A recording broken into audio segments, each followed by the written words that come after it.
Good day, folks. Today in this video we are going to take a closer look at the iSteady Pro. It is a 3-axis gimbal for the GoPro Hero 5, the Hero 6, the Hero 2018. This gimbal will also work with older Heroes and other action cameras that have a similar size to the GoPro. Now, before I unbox it or even used it, there's one thing that I love about this camera, and that is the price. It's under $100, $99, and I've even seen it as low as $88. So this just might be a great solution if it performs well for those who don't want to spend a fortune on a handheld gimbal. Now, the other really nice thing with low-cost competition like this, you might see some of the other big brand gimbals come down in price, like the Feiyutech.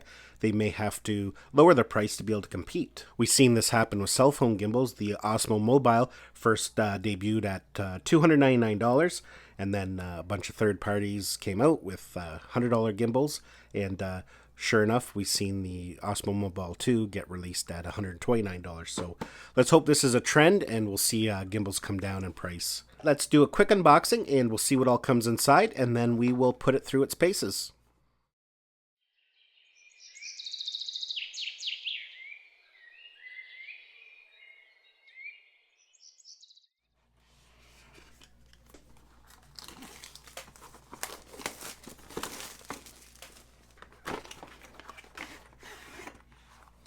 So right off the bat, you can see we have a nice little carrying case, and it's a fairly small form factor, so which is good because, you know, when you're traveling with these, you don't want your case to take up too much room in your bag.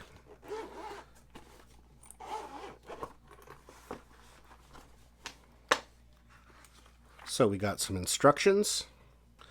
We have a little tripod. We have a micro USB cable. And we have the gimbal.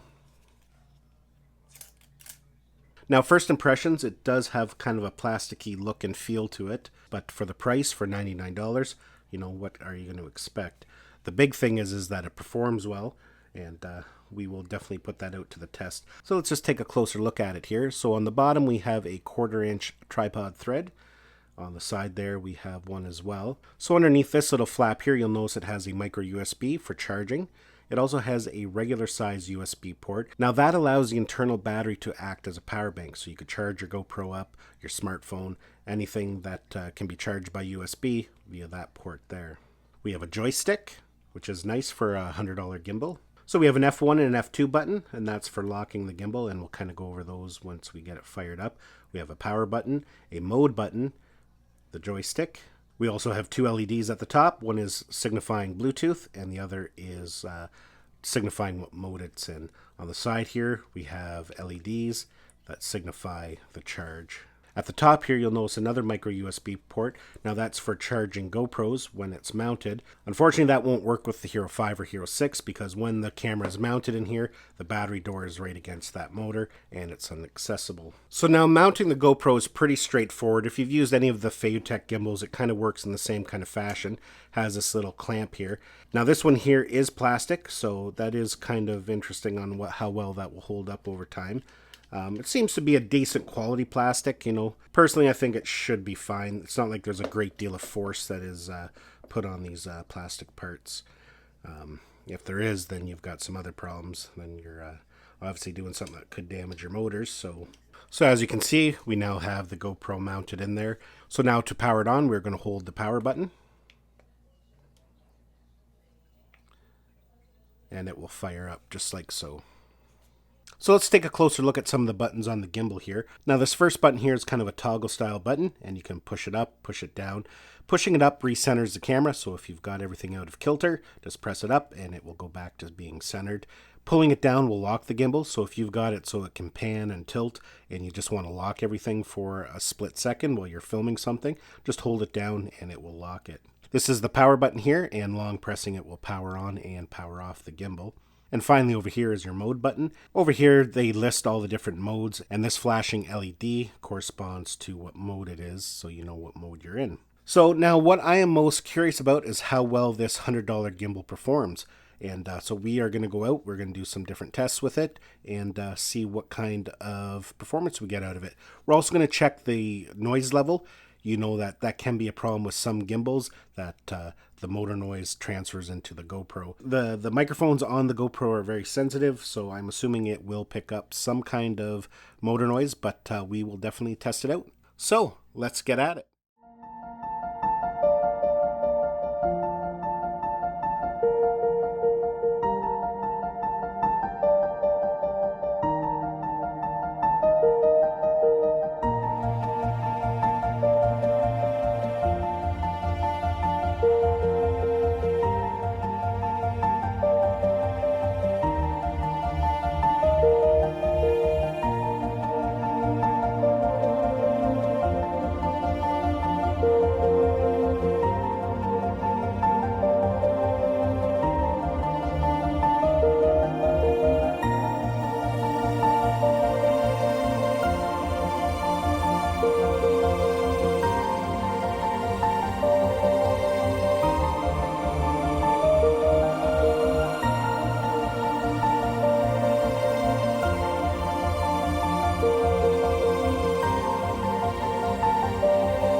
Well, as you can see, it actually does a fairly good job at keeping the footage stable.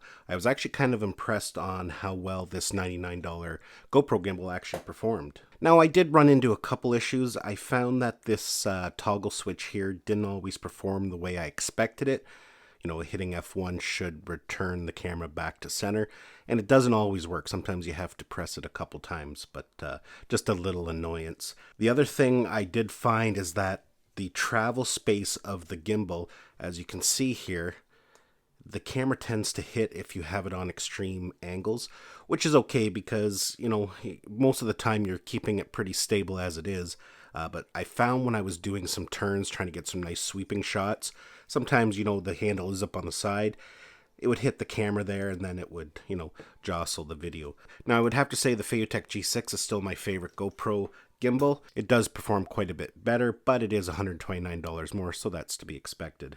I think all in all, this is definitely a good beginner's gimbal. If you don't want to spend a lot of money, if you don't want to spend over the $200 mark to get a gimbal, this $99 gimbal I think will do the trick for you. Definitely can get you some nice, stable cinematic shots. Now, hopefully we'll see this as a trend. Maybe we'll get some more gimbals like this out on the market. Competition is really good. It makes everybody step up their game, kind of innovate, make their products that much better. It also helps keep the prices low and affordable. So definitely, if you're looking for a low-cost gimbal, give this one a try. I don't think you'll be disappointed for the price. And just like most of the gimbals on the market today, Hohem has their own dedicated app for this particular gimbal, and you can connect to it fairly easily via Bluetooth. Once you're in the app, you can control the gimbal,